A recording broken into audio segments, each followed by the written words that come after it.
அப்போ நம்முடைய நல்ல தகப்பன், அவருக்கு பெயர் மனதுருக்கமுள்ள தகப்பன்.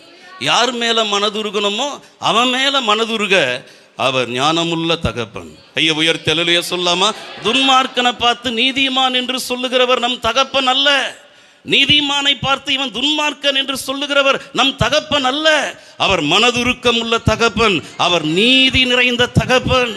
யாருக்கு அவரவருக்கு ஏற்றதான பலனை நிச்சயமாகவே ஆண்டவர் நம்முடைய தகப்பன் தருகிறதான தேவன். ஊழியம் செய்கிறவனுக்கும் ஊழியம் செய்யாதவனுக்கும், நீதிமானுக்கும் துன்மார்க்கனுக்கும் அவர் சரியாய் ஆண்டவர் பலன் அளிக்கிறதான தேவன். அவருக்கு நான் அளிக்கும் பலன் என்னோடு கூட வருதுன்னு கருத்தை சொல்லி இருக்கிறார். எத்தனை பேர் அந்த பலனை பெற்றுக்கொள்ள நாம் விரும்புகிறோம்? எத்தனை பேர் அந்த பலனை பெற்றுக்கொள்ள நாம் ஆயத்தமாகிறோம்? மனதுருகினா, ஓடனா, கட்டி பிடிச்சான், முத்தம் செய்தான். மனம் திரும்புகிற ஒரு பாவி நிமித்தம் பரலோகத்தில் மிகுந்த சந்தோஷம் உண்டாயிருக்கும். நீ பரலோகத்தை மட்டும் நீ சந்தோஷப்படுத்திட்ட அப்படின்னா வேற எவனும் உன்னை சந்தோஷப்படுத்த தேவையே கிடையாது. அந்த பரலோக தகப்பன் உன்னை சந்தோஷப்படுத்த எப்படியெல்லாம் சந்தோஷப்படுத்தணும். ஊழியத்தில் இருந்தால் ஊழியத்தில் சந்தோஷப்படுத்துவார்.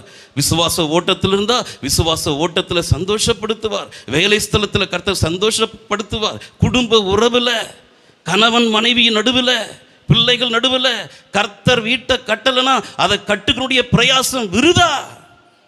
எத்தனை பேர் என் வீட்டை கர்த்தர் கட்டணும்? எத்தனை பேர் என் குடும்ப உறவுகளை கர்த்தர் கட்டணும்? சபையே அவர் தாங்க கட்டணும். எத்தனை பேர் சொல்றது புரியுது? நம்மை கட்டுகிற தேவன். ஆனா ஒரு சிலர் இருக்கிறாங்க ஏதோமியர், நான் எழும்பி கட்டுவேன் அப்படின்னு அவங்களே மாம்சத்தின்படி எழும்புறான். தான் தாளந்துகளை வச்சு, தான் திறமைகளை வைத்து, தான் அனுபவங்களை படிப்ப வச்சு கட்ட முடியாது, அவனால நிலைக்க முடியாது. அந்த ஏதோமியர்கள் எழுந்து கட்டுவோம் என்று சொல்லுகிறாங்க. ஆனா அதுக்கு கர்த்தர் சொல்றாரு, அவங்க கட்டுவாங்க, நான் அதை இடிப்பேன். மாம்சத்துக்குரியவங்க கட்டவே முடியாது. ஆவிக்குரியவர்கள் கட்டினால் கர்த்தர் கூட சேர்ந்து அவரும் கட்டி எழும்ப பண்ணுகிற தேவன். எத்தனை பேர் ஹல்லேலூயா? கையை உயர்த்தி ஒரு அல்லேலூயா சொல்லுவோம். இன்னும் கம்பீரமா ஒரு அல்லேலூயா சொல்லுவோம். ஆண்டவர் அவரை சந்தோஷப்படுத்திட்டோம் அப்படின்னா நம்மை சந்தோஷப்படுத்த அவர் வல்லமை உள்ள தேவன். அவரை துக்கப்படுத்தி நீ சந்தோஷமா இருக்கலாம் அப்படின்னு கனவுல கூட என்ன பண்ணாத, நீ நினைக்காத. நீ ஞானமுள்ள மகனா இருந்தா தன் தகப்பனை, ஞானமுள்ள மகன் தன் தகப்பனை சந்தோஷப்படுத்துகிறான். பரலோக தகப்பனை சந்தோஷப்படுத்த ஒரு விசையாய் ஒப்பு கொடுப்போம். எழும்ப வேண்டிய இடத்திலிருந்து எழும்புவோம். ஆண்டவர் நம்மை பிரகாசிப்பிக்க அவர் வல்லமையுள்ள தேவன். நீதிமானுக்கு ஏற்ற விதத்தில் கர்த்தர் பலன் அளிக்கிறதான தேவன். அப்படியே கண்களை மூடுவோமா? ஆண்டவரை நோக்கி பார்ப்போமா?